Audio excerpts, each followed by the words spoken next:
Hey you guys, how are you? I'm finally back. I've had the week from hell. I got sick, really sick, and had a stomach flu. And while I was sick, I basically descended into the bowels of existence, like went to the underworld. And even though I'm aware I'm being totally melodramatic right now, like that's how it felt because I was so sick and I was honestly taking the opportunity because all of these, for some reason, when I'm not feeling well, more and more like ways that I berate myself and that I like pick on myself and bully myself, more of my shadow aspects start showing up in my mind, right? It becomes a very mental struggle for me when I'm physically ill because I guess I can't use that energy in any other way. So, a whole lot of energetic transitioning happened to me while I was sick. Now, I tend to believe that sometimes these things are like orchestrated in the sense that I went down at the time that I did, which was right over the new moon, because I needed to deal with some of these things that I was not giving enough attention to while I was, working and in my waking state. And that I almost needed this kind of like downtime / trance state to deal with some of these issues. But now that I'm on the other side, I released a whole lot of stuff during that time. And it was the night of the 1st that I got really sick. So I was sick like the 2nd, the 3rd, the 4th. And finally, I guess I was a little better by the 4th. So long story short, I won't go on and on. I'm back, and I have a short message for you today. It kind of stems out of what I was talking about last week, what I went through during my time sick, and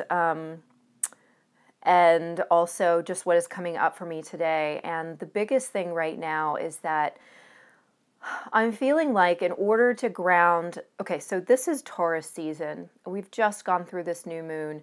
And what they were telling me today is that there's very fertile ground for manifesting different and new situations in our lives, new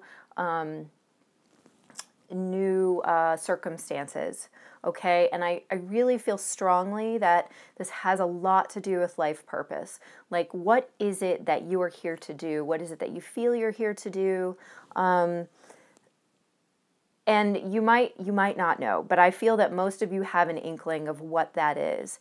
And in order to really allow yourself to start to pick apart the pieces, to kind of understand which way to go, which way to grow with it, we still need to put to rest a lot of the self-judgment that might be blocking you from going the direction in which you are supposed to go, okay?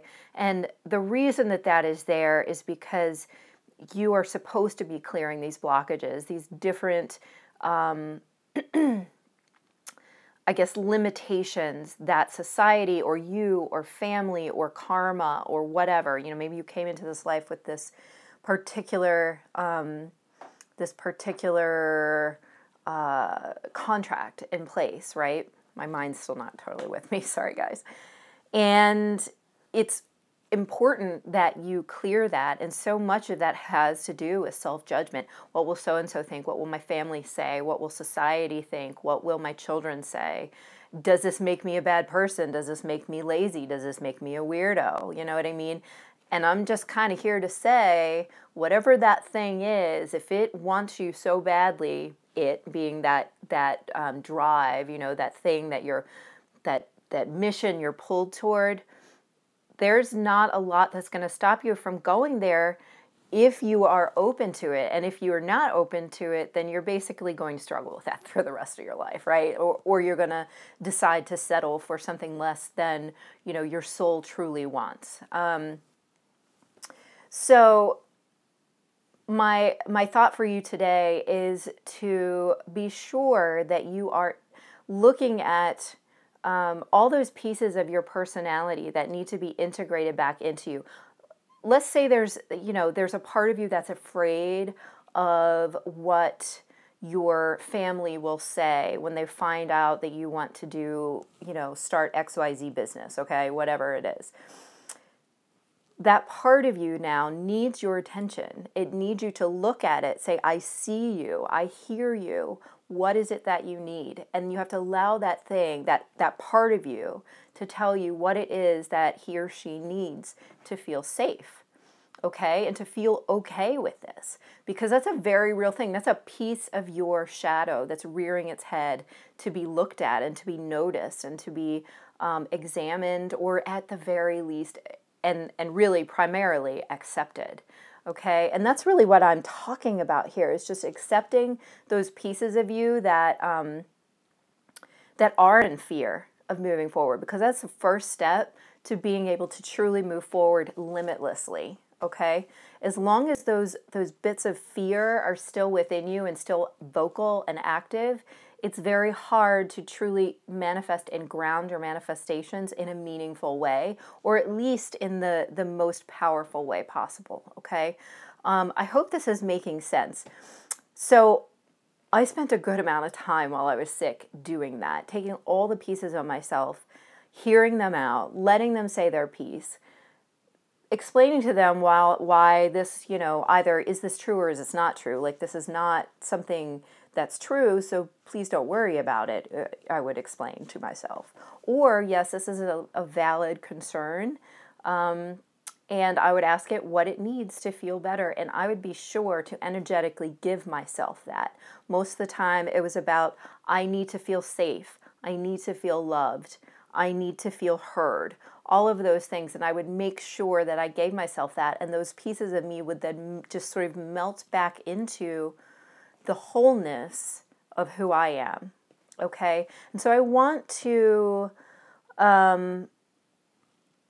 suggest that you start doing that with every little thing that comes up. Now, I don't want to make this too long, as usual, but I do want to say one more thing, that at some point last week, I was in a little bit of a dialogue with one of my followers, and I don't remember who it was or which video it was on. I've lost it in the comments somewhere, but we were talking about how pets are often really clear mirrors to us. And this doesn't have to apply just to pets. It can be spirit animals out in the wild. It can be children. It can be other people in our lives. It can be songs on the radio, whatever it is for you that comes up that just sort of reflects what's going on with you, right? Well, I've known this for a while, obviously. I am an animal rescuer, so I deal a lot with pets, especially dogs. And my smallest dog is a little black dog. He's like, kind of mean. He's like kind of angry. He's got broken little teeth, but he is my dog. Like, this dog follows me everywhere. He's my little shadow, literally my shadow. And I realized at some point, like, this dog points out every moment when I am not acknowledging a shadow piece of myself, because he starts to do things that frustrate me. It'll be something like demanding attention, or crying and crying, or trying to get in my face, or like all the kinds of things that I could kind of see myself doing, like trying to garner attention, or wanting to be accepted, wanting to be loved, or lashing out because, I was feeling small or something like that. And like, literally, he's the little dog, so he lashes out for feeling small. But the point of this story is that, there are signs all around you about the things that you're not looking at. And we're all not looking at all kinds of things that we need to, because we're so used to dismissing them. We're so used to repressing them. And it's important that we no longer do that. Why? Because this is the season where we can very powerfully ground our intentions and our manifestations, whether that be for relationships or jobs or life purpose. I'm really feeling a push for life purpose work right now, that, there are pieces of you that are beginning to show, because as you integrate, it strengthens all your light, right? Your light integrates with the dark, and it creates this alchemized being, this strong, like, superhero type person, right? Not to get too cheesy on you, but That's what's happening, you guys. So I hope this has been helpful. Please do try that exercise this week and see how that works, and let me know in the comments, okay? I adore you guys and thank you so much. Thanks to all my new subscribers, my existing subscribers. Thanks for your comments and shares. I love to talk to you, so please keep it up. And we are almost at 1,000 followers. So please continue to share, and we'll do some kind of giveaway then. Okay? All right. Talk to you guys soon. Bye.